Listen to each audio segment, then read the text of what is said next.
আসসালামু আলাইকুম বন্ধুরা, সঞ্জিতা ব্লগে স্বাগত জানাই। আমি চলে এসেছি একটা মাছের রেসিপি নিয়ে। এতে দিয়ে দিয়েছি দেখুন আদা, রসুন, পেঁয়াজ, লঙ্কা, টমেটো, এই সবগুলো আমি ঢাকা দিয়ে মিক্সিতে বেটে নেব। এই যে দেখুন, এক হাতে অসুবিধাই হচ্ছে, আমি একটু ক্যামেরাটা অফ করে এই যে বেটে নিয়েছি। এই যে সব এগুলো রেখে দিয়েছি একটা বাটিতে। এরপর মাছটা আমি ম্যারিনেট করে নেব। দেখুন মাছের পিসগুলো কত বড় বড়। এটা হচ্ছে রুই মাছ। রুই মাছগুলো 500 আছে। 500 মাছগুলো দেখুন কি সুন্দর সাইজ। আমার বর বলছে আমাকে বিয়ে বাড়ির মতো করে দাও, ওই জন্য আমি একটু চেষ্টা করছি। আমি মাছ অত ভালো রান্না করতে পারি না। আমার সব মাছগুলো নেওয়া হয়ে গেছে। এবার আমি এখানে একটু আদা রসুন বাটা নিয়ে নেব।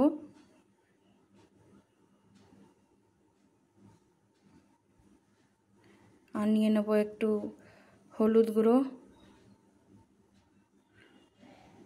এই যে দেখুন আমার একটু অসুবিধাই হচ্ছে, একটু নিয়ে নিলাম স্বাদ মতন লবণ দিয়ে আর একটু সামান্য তেল দিয়ে আমি ভালোভাবে মেখে, এই যে ভালোভাবে উপর নিচ যেন মাছের গায়ে সব মশলাগুলো লেগে যায় সেইভাবে মাখিয়ে নিয়ে আমি ওকে কিছুক্ষণের জন্য ম্যারিনেট করে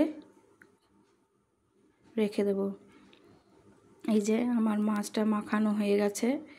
এবার আমি আমার এক পুরনো তাওয়া, সবার বাড়িতেই আছে, এই একটা কালো তাওয়া, ওই কালো তাওয়াতে আমি সামান্য তেল, সামান্য বলবো না, মানে যতটা দিয়ে তেলটাতে দিয়ে মাছটা রান্না করব অতটা তেল দিয়ে ওইখানে মাছগুলো সব ভেজে নেব।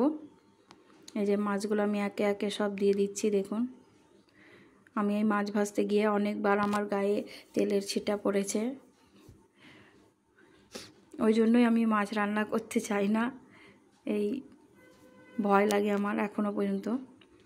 এই যে আমার সব মাছগুলো দেওয়া হয়ে গেছে। এবার ওকে আমি লাল করে ভেজে নেব। এই যে দেখুন আমার লাল করে ভাজা হয়ে গেছে। এই মশলাটা যে বেটে রাখা মশলাটার মধ্যে ধনে গুঁড়ো দিয়ে দিয়েছি। এরপরে দিয়ে দেবো জিরে গুঁড়ো আর একটু দিয়ে দেবো হলুদ। এই কৌটোগুলোর মধ্যে যে চামচটা পাওয়া যায় ওই চামচের ইয়ে করে আমি দিয়ে দিচ্ছি। এরপরে একটু ঝাল খাবো বলেছে আমার বরমশাই, ওই জন্য আমি এই যে লঙ্কা গুঁড়ি দিয়ে দিচ্ছি অনেকটা। আমাদের বাড়িতে কেউ শুকনো লঙ্কা খায় না, যেহেতু বরমশাইয়ের কথা যে আমাকে ঝাল করে দেবে একটু। এই যে কাশ্মীরি লঙ্কা, দইটা আশীর্বাদের দই আমি দিয়ে এগুলো সব মেখে নেব। এরপরে যেটুকু তেলটা মাছ ভাজতে গিয়ে বেঁচেছিল ওই তেলটা আর সামান্য পরিমাণে আমি আর একটু তেল দিয়ে ওটাকে দেখে নেব যে গরম হয়েছে কি না। গরম হয়ে গেলে ওর মধ্যে দিয়ে দেবো আস্তে আস্তে তেজপাতা, লং, দারচিনি আর 4টে এলাচ দিয়ে ভালোভাবে আমি ওটাকে গন্ধ আসা পর্যন্ত নেড়ে নেব। তারপরে আমি যে পেঁয়াজগুলো রেখেছিলাম পেঁয়াজ কুচিগুলো ওর মধ্যে দিয়ে দিলাম। পেঁয়াজটা হালকা লাল হয়ে গেলে তারপরে আমি দিয়ে দেব বেটে রাখা মশলাগুলো। এই যে আমার পেঁয়াজটা হালকা লাল হয়ে এসছে, দেখুন দেখতেই পাচ্ছেন। এর মধ্যে আমি আঁচটা কমিয়ে এর মধ্যে একটু চিনি দিয়ে দেবো। চিনিটা দিয়ে দেবো এই কারণেই যে কালারটা ভালো আসবে, ওই জন্য তেলের সঙ্গে চিনিটাও ভেজে নিলে দেখবেন কি সুন্দর লালচে ভাব আসবে। বেটে রাখা যে মশলাটা তৈরি করে গেছিলাম ওইটা আমি দিয়েছি, কিন্তু আমি ভিডিওটা করতে ভুলে গেছি বন্ধুরা।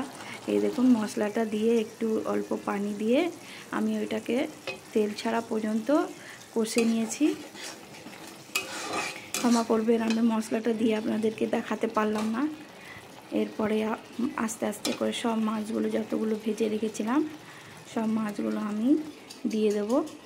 এই যে দেখুন মাছগুলো দিয়ে দেওয়ার পর আমি কড়াইতে একটু জল দিয়ে দিয়েছি।